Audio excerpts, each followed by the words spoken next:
बुवा आमा दिदीबहिनी तथा दाजुभाइहरू, म आज एक अत्यन्त संवेदनशील घडीमा तपाईहरू सामु उपस्थित भएको छु। केही दिन अघि सुनसरीको देवानगञ्ज, सिराहा लगायतका स्थानमा भएको दुःखद घटना र त्यसपछि केही जिल्लाहरूमा उत्पन्न अशान्त वातावरणलाई लिएर नेपाल सरकार पूर्ण रूपमा गम्भीर र संवेदनशील छ। यस दुःखद घटनामा परि निधन हुनुभएका हाम्रा नागरिकहरू जयप्रकाश मेहता, ओमप्रकाश मेहता र गणेश यादवप्रति म भावपूर्ण श्रद्धाञ्जली अर्पण गर्दछु। साथै शोक सन्तप्त परिवारजनहरूमा नेपाल सरकारका तर्फबाट गहिरो संवेदना व्यक्त गर्दछु। घटनामा परि घाइते हुनुभएका सम्पूर्ण नागरिकहरूको शीघ्र स्वास्थ्य लाभको कामना गर्दछु।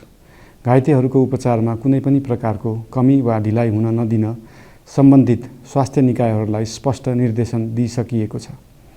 घटना भए लगत्तै सबै सुरक्षा निकायहरूले तत्काल घटनास्थलमा पुगेर परिस्थितिलाई सामान्य बनाउने, थप अप्रिय घटना हुन नदिने र शान्ति सुरक्षा कायम गर्ने प्रयास निरन्तर गरिरहेका छन्।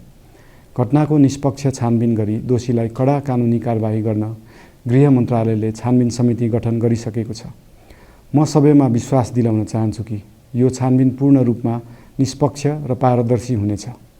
घटनामा संलग्न दोषी जो कोही भए पनि कानुनी दायरामा ल्याउन सरकार प्रतिबद्ध छ।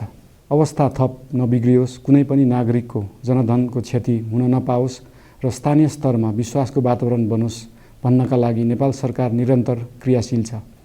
परिस्थिति सामान्यीकरण गर्न केन्द्र स्तरमा सर्वदलीय बैठक आह्वान गरी गहन छलफल गरिएको छ। स्थानीय तहसम्मै जनप्रतिनिधि, नागरिक समाज, विभिन्न धार्मिक गुरुहरू, समुदायका अगुवा तथा सामाजिक व्यक्तित्वहरूसँग निरन्तर संवाद भइरहेको छ। स्थानीय स्थितिको प्रत्यक्ष अनुगमन गर्न, पीडित पक्षसँग संवाद गर्न र शान्ति सुरक्षालाई थप सुदृढ बनाउन गृहमन्त्री स्वयं सो स्थानमा पुगिसक्नु भएको छ। साथै देशको समग्र शान्ति सुरक्षाको अवस्थाबारे गम्भीर समीक्षा गर्न राष्ट्रिय सुरक्षा परिषदको बैठक बसी परिस्थिति अनुसारका आवश्यक निर्णयहरू समेत गरिसकिएको छ। यस्तो संवेदनशील घडीमा सामाजिक सञ्जाल वा अन्य माध्यमबाट असत्य, अपुष्ट सूचना, अफवाह, घृणा फैलाउने सामग्री वा समुदायबीच वैमनस्य बढाउने अभिव्यक्ति प्रचार प्रसार नगराउन अनुरोध गर्दछु। साथै सरकारी निकायहरूबाट जारी भएका आधिकारिक तथ्य र सूचना मात्र विश्वास गर्न विशेष आग्रह गर्दछु। प्रत्येक नागरिकको जीवधनको रक्षा गर्नु, सामाजिक सद्भाव जोगाउनु र समाजमा शान्ति कायम राख्नु राज्यको सर्वोच्च र प्राथमिक दायित्व हो। आगामी दिनमा पनि राज्य थप सतर्क र संवेदनशील रहनेछ। प्रत्येक नागरिकको जीवन सुरक्षाका लागि सरकारका सम्पूर्ण संयन्त्रहरू अहोरात्र खटिनेछन्।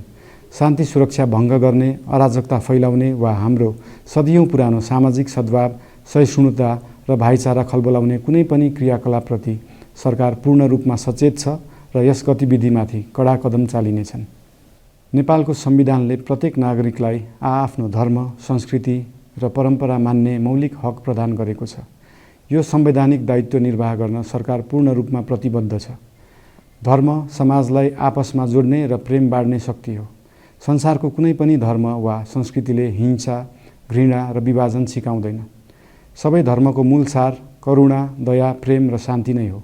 देशको कुनै एक स्थानमा भएको अनपेक्षित र दुःखद घटनालाई लिएर कुनै सिङ्गो समुदायलाई आरोपित गर्नु र देशका अन्य भूभागमा समेत त्यसको प्रतिशोधको आगो फैलाउनु कुनै पनि दृष्टिकोणबाट न्यायोचित वा न्यायसङ्गत हुन सक्दैन।